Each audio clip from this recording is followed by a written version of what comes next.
जंगल जमीन से कोई समझौता नहीं। जरूरत पड़ेगा जो खदान खनन खत्म हो चुका है उस पर फिर से हम लोगों को कब्जा करना है, उसमें अपना फिर से अपना मतलब जमाना।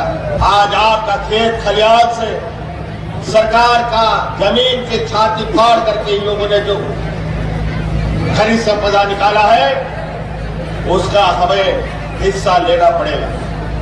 अपना संदेश भी भेजा है, अगर जरूरत पड़ेगा तो कानूनी कार्रवाई भी होगी, जरूरत पड़ेगा तो कोयला खदान बंद भी करना पड़ेगा।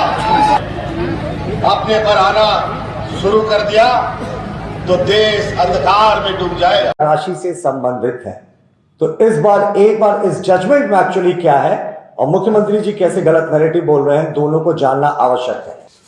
देखिए, इस जजमेंट की शुरुआती में पहले अगर आप सुप्रीम कोर्ट को देखेंगे तो उन्होंने काफी सारे रेफरेंसेस दिए हैं। बहुत लंबे समय तक जो यहाँ पर रेफरेंस चलता था वो था Indian cement limited versus state of Tamil Nadu. उसमें बहुत सारे क्लॉजेस थे। Indian cement limited versus state of Tamil Nadu में जो जजमेंट आया था सुप्रीम कोर्ट का, उसमें बहुत सारे ऐसे क्लॉजेस थे जिसमें शायद झारखंड को उतना फायदा नहीं होता।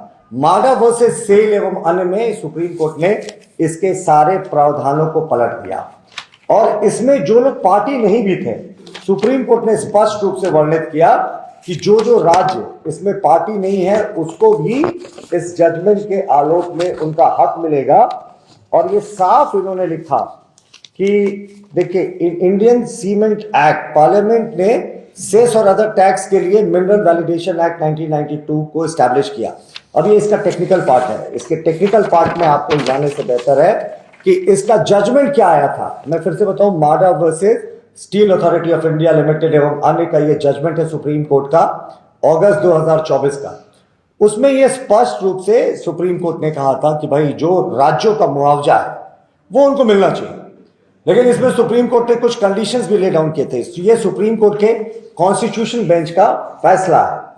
इन्होंने कहा कि 3 डिकेड हो गए, 30 वर्ष हो गए इंडियन सीमेंट के जो जजमेंट आया था सुप्रीम कोर्ट का पहले, और इसमें बहुत सारा मैटर जो है अलग अलग राज्यों का वो फंसा हुआ है और ये लार्जर बेंच में सुप्रीम कोर्ट का भेजा गया और state government has to waive the outstanding interest accrued on the principal due from the SSC.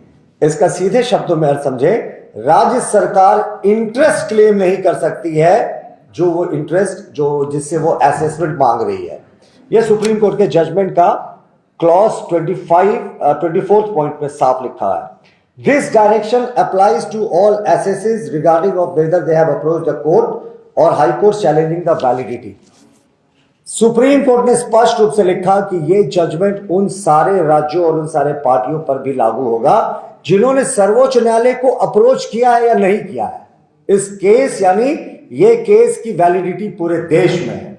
अब जो सबसे महत्वपूर्ण पॉइंट है वो मैं आपको पढ़कर सुना रहा हूं।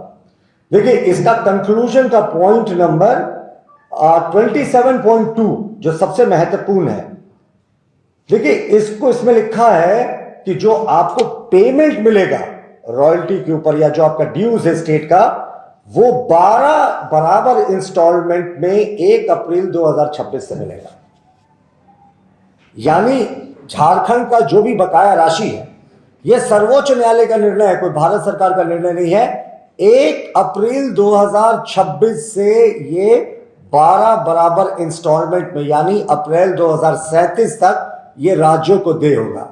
फिर हम जानना चाहते हैं, जब माननीय मुख्यमंत्री जी को इस जजमेंट के बारे में पता है, मैं दिखाऊंगा भी कि कैसे पता है, फिर वो क्यों एक ही बार में 1,36,000 करोड़ झारखंड की बकाया राशि वो बार बार मांग करते हैं। झारखंड की जो भी बकाया राशि है उसका यहां जिक्र नहीं है क्या बकाया राशि है। 60,000 करोड़ राज्य सरकार ने इंटरेस्ट जोड़ा है। और सुप्रीम कोर्ट का अगला पॉइंट में जजमेंट का फाइनल कंक्लूडिंग पॉइंट में बता रहा हूं, 27.3 the levy of interest and penalty on demands made for the period before 25/7/2024 shall stand waived for all the assessees.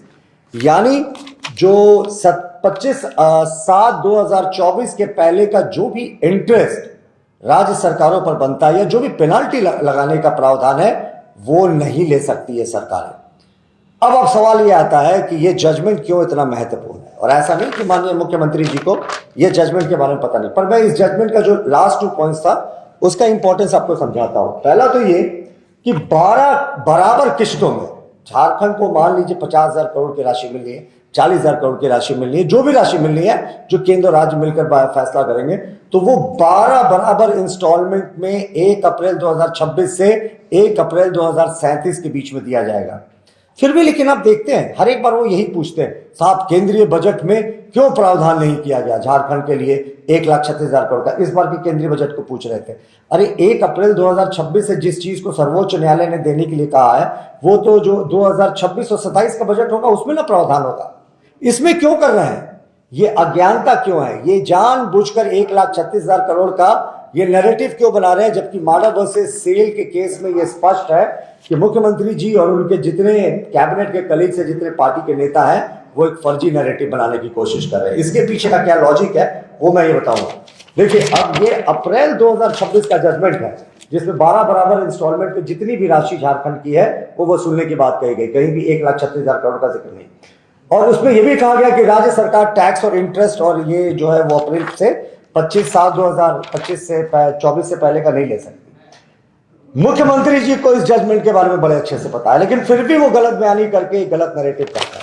देखिए, ये मुख्यमंत्री जी का 14 अगस्त 2024 को सोशल मीडिया प्लेटफॉर्म एक्स पर किया गया पोस्ट, इसको अच्छे से देख ले, नीचे तारीख भी जिसे मैंने हाईलाइट कर दिया है, 14 अगस्त 2024। अब इसमें वो लिखते हैं, बड़ी जीत, माननीय सुप्रीम कोर्ट का आभार, सुप्रीम कोर्ट के आज के ऐतिहासिक फैसले से लगातार हमारी मांग जो थी वो सफल हुई है। यानी स्वागत कर रहे हैं वो सुप्रीम कोर्ट का। उनको पता है कि 12 इंस्टॉलमेंट में सबसे महत्वपूर्ण ये पॉइंट को देखें, सुप्रीम कोर्ट के इस पॉइंट का उन्होंने स्वागत किया है कि 12 साल में चरणबद्ध तरीके से यह भुगतान होगा। यानी मुख्यमंत्री जी को सारी बातें पता है कि जो भी बकाया राशि है झारखंड की वो इसमें इंटरेस्ट नहीं ले सकते और 12 इंस्टॉलमेंट में उसका भुगतान होगा। मुख्यमंत्री जी खुद लिख रहे हैं 14 अब उनका अगस्त 2024 का पोस्ट है, स्वागत कर रहे हैं सर्वोच्च न्यायालय के जजमेंट का। फिर भी हर एक बार बजट में ये नैरेटिव क्यों आता है कि भाई झारखंड को 1,36,000 करोड़ देना चाहिए? पहले तो 1,36,000 करोड़ में इन्होंने जो 60,000 इंटरेस्ट जोड़ा वो तो सर्वोच्च न्यायालय के आलोक में इनको जोड़ना ही नहीं चाहिए। दरअसल मैं बताऊं मुख्यमंत्री जी क्या हुआ है, बुरे तरीके से फंस गए हैं। सिर्फ मुख्यमंत्री जी ने, उनका पूरा फाइनेंशियल मैनेजमेंट जो है सरकार का वो फंस गया है। इन्होंने चुनाव जीतने के लिए जो लोक लुभावन वायदे किए थे उनको अगले 5 वर्षों में प्रोजेक्टेड है, एक फाइनेंशियल इंस्टीट्यूट ने प्रोजेक्ट किया कि राज्य को 2.5 लाख करोड़ की राशि चाहिए। अब आप मैया सम्मान योजना को देखिए, 2.5 लाख करोड़ राशि और राज्य सरकार का पिछले वर्ष का 1 साल का बजट सिर्फ 1.25 लाख करोड़ का था। यानी जितने इनको वादे पूरे करने हैं 2.5 लाख करोड़ चाहिए, यानी 50,000 करोड़ रुपए इनको चाहिए प्रत्येक वर्ष। ये लाने में सक्षम नहीं है, ये इनके इंटरनल रिसोर्सेज से आ ही नहीं सकता है। अब डेवलपमेंट कैसे होगा, पुल पुलिया कैसे बनेंगे, गांवों का विकास कैसे होगा, शहरी इंफ्रास्ट्रक्चर कैसे होगा, सब तो इसी पैसे में होना है।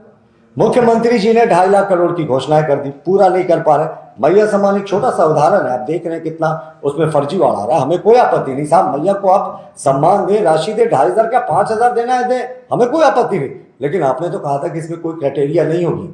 फर्जीवाड़ा का हम भी विरोध करते हैं। अभी खबरें आ रही है कि एक 100 अकाउंट्स में, एक ही अकाउंट में 100 लोगों के बेनिफिट का पैसा गया, तो इसका तो हम विरोध करते हैं। लेकिन मुख्यमंत्री जी आपने डोमिसाइल सर्टिफिकेट जोड़ दिया, भूमिपुत्र होने का या झारखंड के मूल निवासी होने का, आधार कार्ड से लिंक, और जो तमाम चीजें कर दी, ये तो पहले 4 इंस्टॉलमेंट में आपने नहीं किया था।